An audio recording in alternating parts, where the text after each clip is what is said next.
É hora do quadro que trata das questões jurídicas do meio rural, o direito agrário. Desde a semana passada temos falado de um tema, de uma lei federal em vigor desde janeiro desse ano, que pode ser uma ótima saída para o produtor endividado. É a recuperação judicial, criada para evitar que empresas e empresários falidos se tornem, empresas e empresários sadios se tornem falidos, Hoje a gente continua abordando o assunto, só que tratando dos obstáculos, os fatores de decisão para que um produtor utilize esta ferramenta para honrar seu compromisso. E como funciona a recuperação judicial para a pessoa física? A resposta é com ele, O nosso especialista, o advogado Pedro Puccini Mendes. Saudações, Pedro.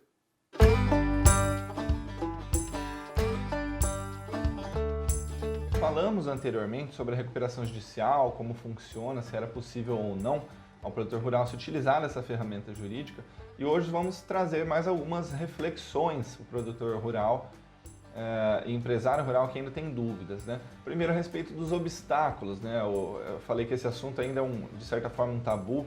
A respeito da viabilidade, outros fatores de decisão, temos que considerar que, embora haja um aumento de custos para fazer esse procedimento, a supressão de financiamentos e etc., é evidente que há um forte lobby também para impedir a utilização desse instrumento, o produtor rural pessoa física, porque o financiamento rural, pelas cédulas de crédito rural, ele tem sido abaixo do suficiente, as linhas de crédito do BNDES já não suportam a demanda de renegociação e porque os bancos resistem também em cumprir normativas e aplicar diretrizes de concessão, prazo, negociação do crédito, enfim.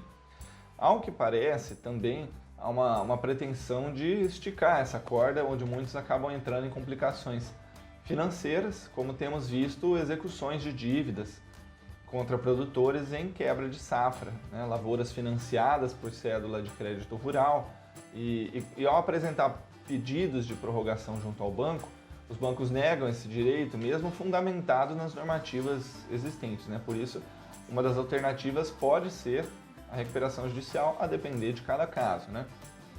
Há uma outra novidade, que a quarta turma do Superior Tribunal de Justiça, num julgamento recente, trouxe um importante precedente em favor do produtor rural pessoa física, que entrar com esse pedido de recuperação judicial. No caso, que envolveu um determinado grupo econômico, a discussão era incluir no processo de recuperação os débitos contraídos por produtor rural como pessoa física antes de se inscrever na junta comercial, antes de se tornar pessoa jurídica também, enfim.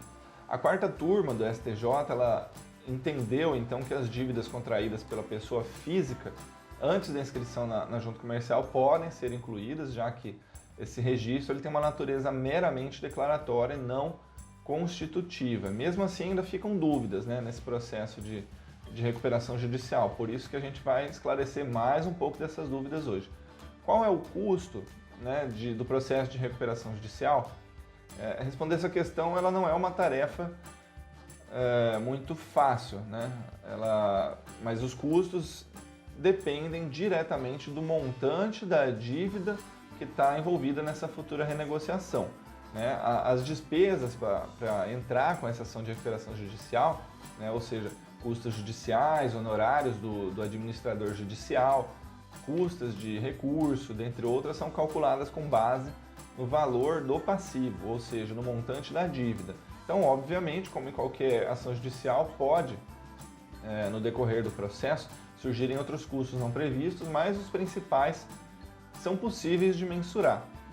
Basta que tenha uma noção aí do quanto será envolvido em negociação. Que documentos devem ser apresentados nesse pedido de recuperação judicial?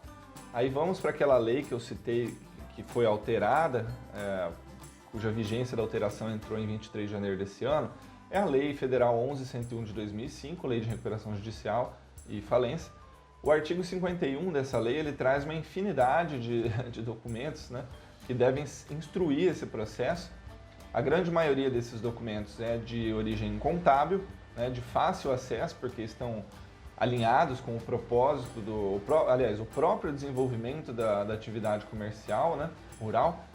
E além da documentação contábil, a legislação pede que sejam trazidos ainda ao processo a lista de credores, os processos que são movidos contra esse produtor rural, o devedor, né? Os títulos protestados, certidões e causas que desencadearam essa situação de crise econômica financeira. E aí, como será a renegociação dessas dívidas?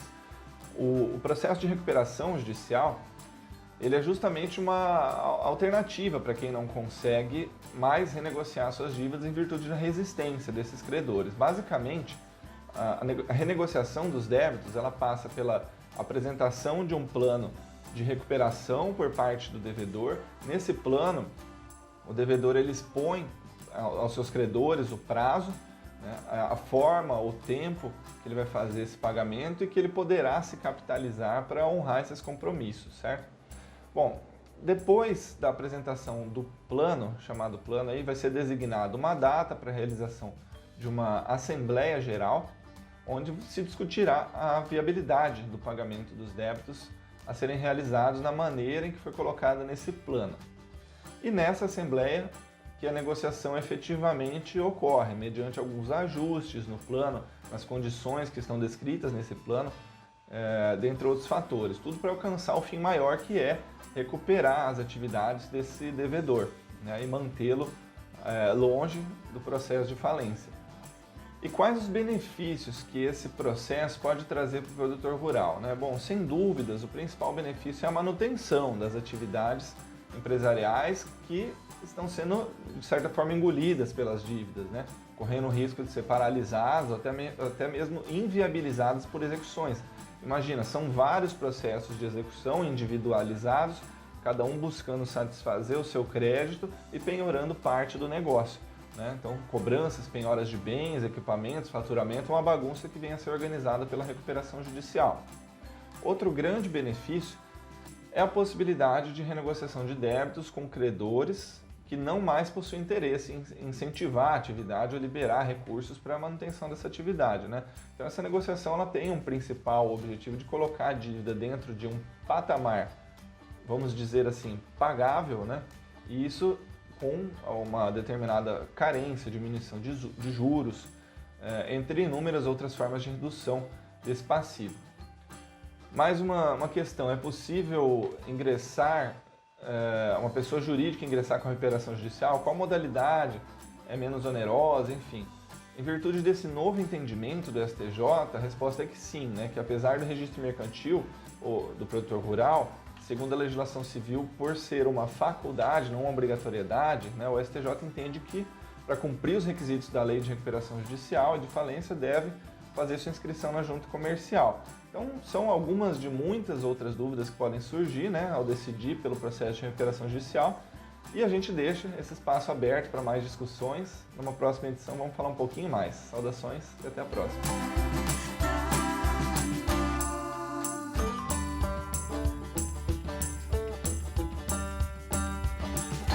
Grande Pedro Putini está terminando o doutorado dele lá em Santa Catarina. Um abraço para ele. Essa foi a segunda parte desse conteúdo sobre recuperação judicial. Na semana que vem, na próxima terça, tem a terceira e última parte, tá bom?